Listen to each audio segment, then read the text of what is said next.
Yes, hello, welcome to the Rugby League Forecast podcast. My name is Connor Moran, and this is your podcast for the Rugby League off season, going into the 2026 season, which will kick off on the 1st of March 2026 between the Bulldogs and the Dragons. But listen to my podcast or watch it on YouTube, because for the next few months, if you do, I guarantee it, the off season will go a lot quicker. Uh, if you look at my podcast on Spotify so far, what you would have heard is I've done season reviews for clubs such as the Newcastle Knights, the Gold Coast Titans, the Dragons, and South Sydney.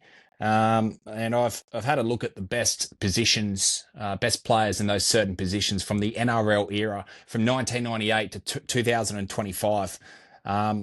Even yesterday I did the centres.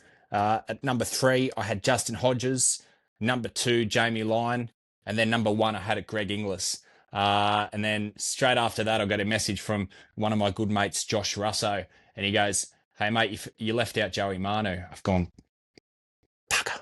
Because there was always going to be one person I was going to miss out. And the other day, I did the wingers as well. I had Semi Radradra as my third best winger in the NRL era. And I know he only played for Parramatta for 3 or 4 years, but in that time he played, he was so dominant. Nobody could stop him.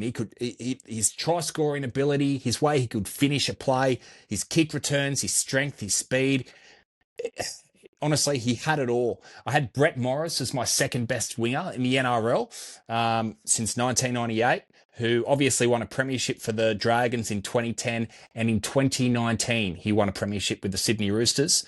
And Brian To'o as my best winger of the NRL era. He still is unbelievable. I think he's only around 26, 27 years old. And to think that Brian To'o probably hasn't even reached the peak of his career as a player. They say that the best players peak in their late 20s, early 30s, especially these days in rugby league. So Brian To'o, believe it or not, we may not have even seen the best of him. But I'd like to get started today on the best 5/8.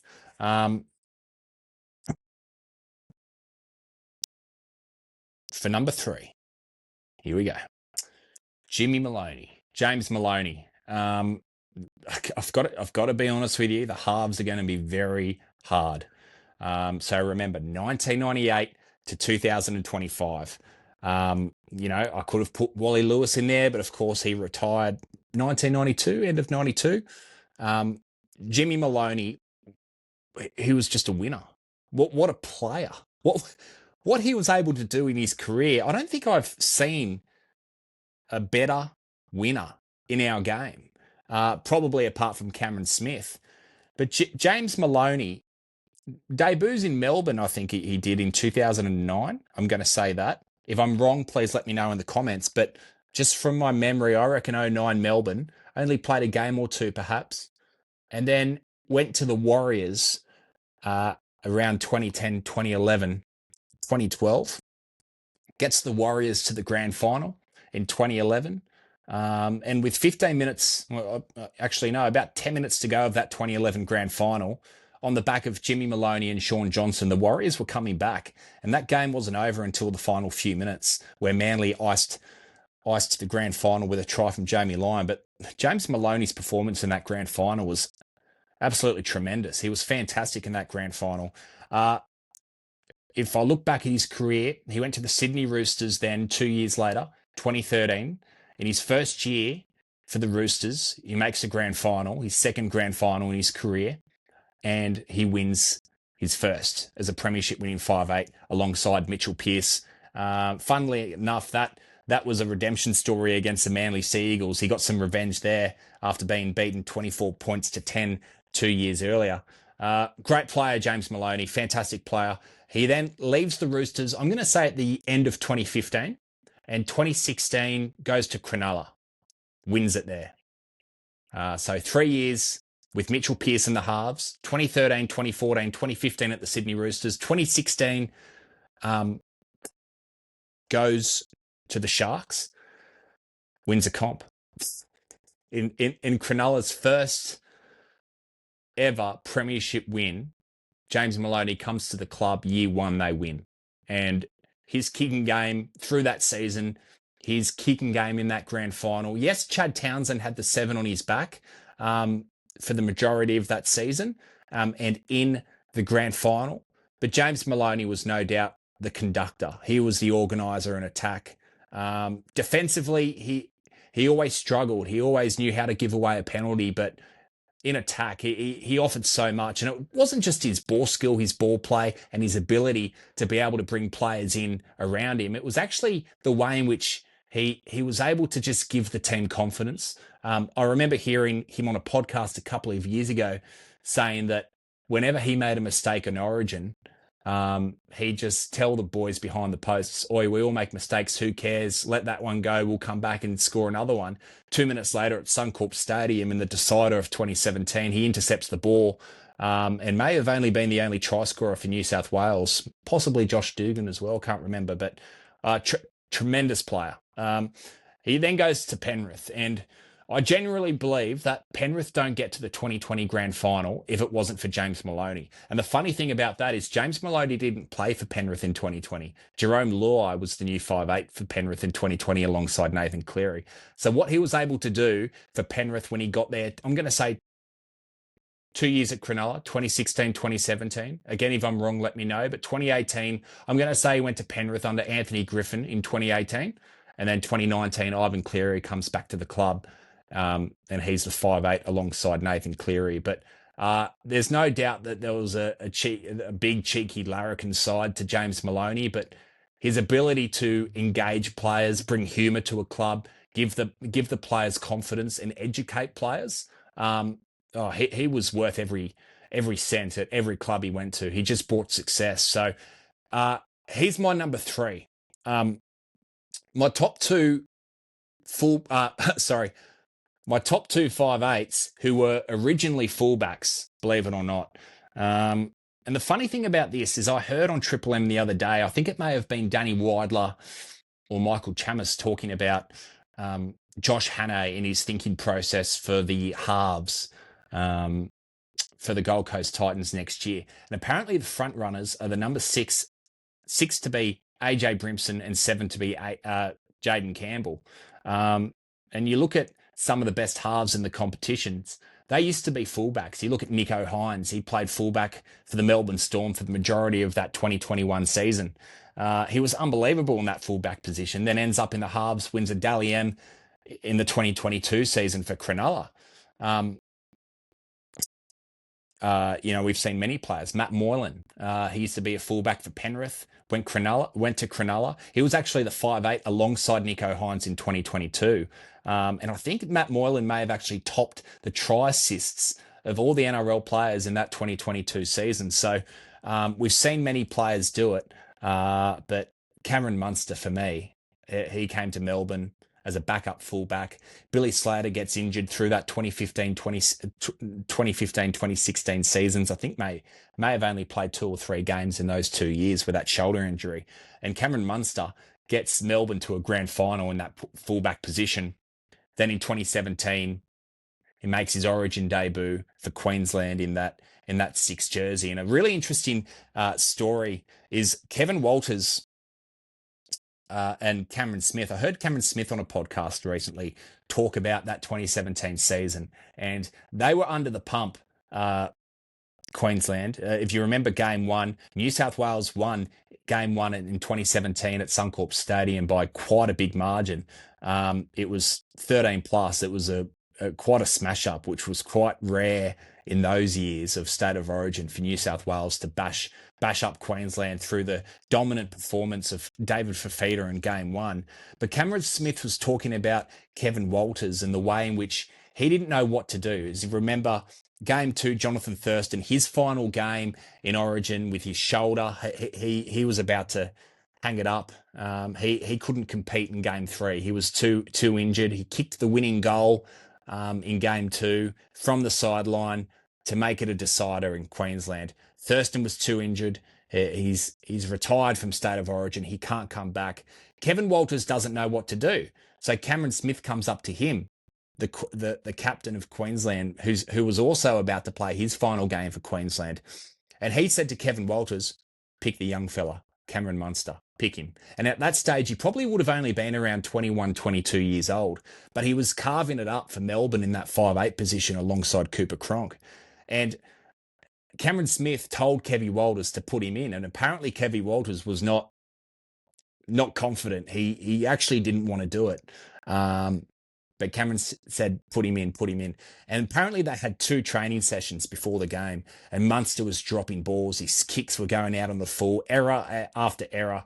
And Kevy Walters is shaking his head. And Cameron Smith looked at Kevy Walters and said, hey, head up, we'll be right, we'll be fine. Cameron Munster, 2017 decider. I'm going to say up there with one of the best debuts we've ever seen in Origin history. I remember it so well.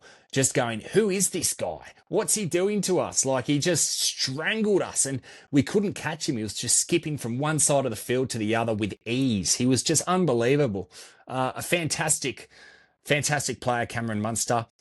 He's achieved so much. In every year he's played in the NRL, he's made the final series. So I'm going to say he debuted... I'm going to say 2013. Look, I should write all this down. All I've got here is James Maloney, Cameron Munster. Oh, I just ruined number 1. May as well go to that now. Darren Lockyer. To me, he was the number 1 5'8 of the NRL era. Now, as a Manly fan, Cliff Lyons to me was one of the best halves in the history of rugby league. But I am only going from 1998 onwards, and I understand that Cliff Lyons probably would have retired at the end of 1999. And also, he was my 4th, but 5th, I've got Cody Walker as well. I think he's an outstanding 5'8", absolutely unbelievable. Just before I get on to Darren Lockyer, I want to go through Cameron Munster's achievements. So 2017 wins a comp with Melbourne.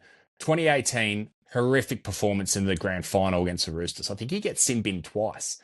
2019 prelim, 2020 grand final, 2021 prelim, 2022 prelim, 2023 prelim. Did they make 3 prelims in a row? 2021 against Penrith, they lost the prelim. 2022, they did get to a prelim. I'm sure they did.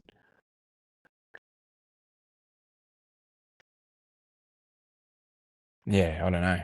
2023, they lost to Melbourne in a prelim. 2024, they make the grand final. 2025, they make the grand final. So, how many players could say in their career after 12, 13 years that they've made the final series every year? And yes, we give Craig Bellamy and the Melbourne Storm system a lot of credit for their system and the way in which they do things down at the Melbourne Storm. But on the back of Cameron Munster, they don't get the success that they have. They have got. He's just such a great player. He's unpredictable, and at times when he performs, he doesn't even know what he's doing. So a tremendous player, Cameron Munster. As I said, number 1, Darren Lockyer. Just a freak of a human being, a terrific bloke, but as a player, what a 5'8".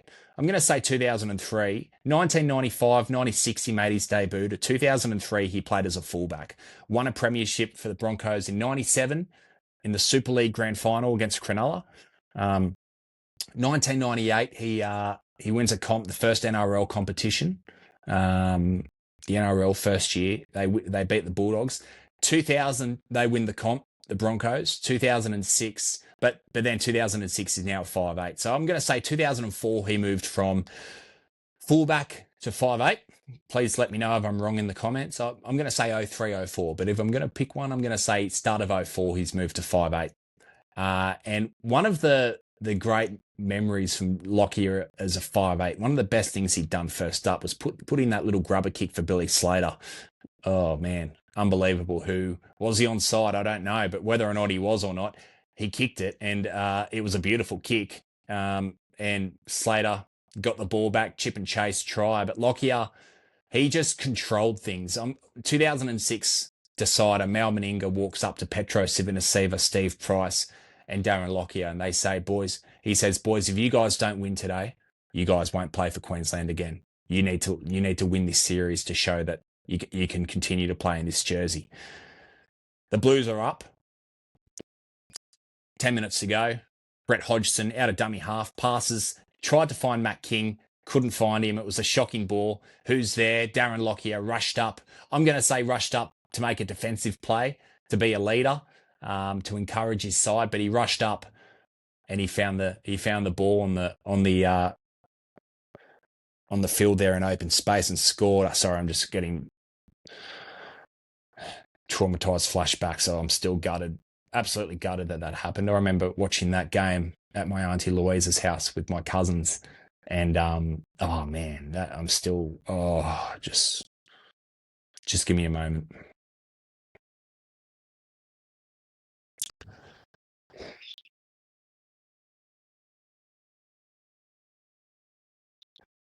Okay, I'm done. So yeah, it's just one of those things where I think Darren Lockyer, for me, I just think he's the number 158. The way in which he was able to lead Queensland as the captain, as the skipper in that number 6 jersey, alongside Jonathan Thurston, who played 7 in those years. Darren Lockyer, he retired at the end of the 2011 season. But man, unbelievable. We all remember that chip, that crossfield kick he did to Denon Kemp from Bloke in a Bar podcast in the 2008 game against Parramatta. Lockyer, he was injured. He was severely injured that game and still got the kick away. So terrific player, terrific 5'8". They're my top 3. James Maloney, 3rd. Cameron Munster, 2nd. Darren Lockyer, my first and best 5'8". Obviously, I've missed many 5'8s, many phenomenal 5'8s. I understand that. So please let me know in the comments who you think your top 3 are. As I mentioned, Cliffy Lyons and Cody Walker, I couldn't put in the top 3. I'm going from 1998 onwards. Cliff Lyons only played 2 years in the NRL technically. So Cody Walker, what he's achieved for South Sydney in that 2021 grand final, if Souths win that game against Penrith, where they were so close to doing it, then I reckon Cody Walker gets the Clive Churchill medal, and his try is probably more remembered. It reminded me of Stacey Jones's try in the 2002 grand final against the Sydney Roosters. Anyway, that's the best 5'8s, my top 3. This is the Rugby League Forecast podcast, now on YouTube, and I really appreciate you guys listening and tuning in. If you haven't done so already, please follow me on Spotify and subscribe on YouTube. Cheers.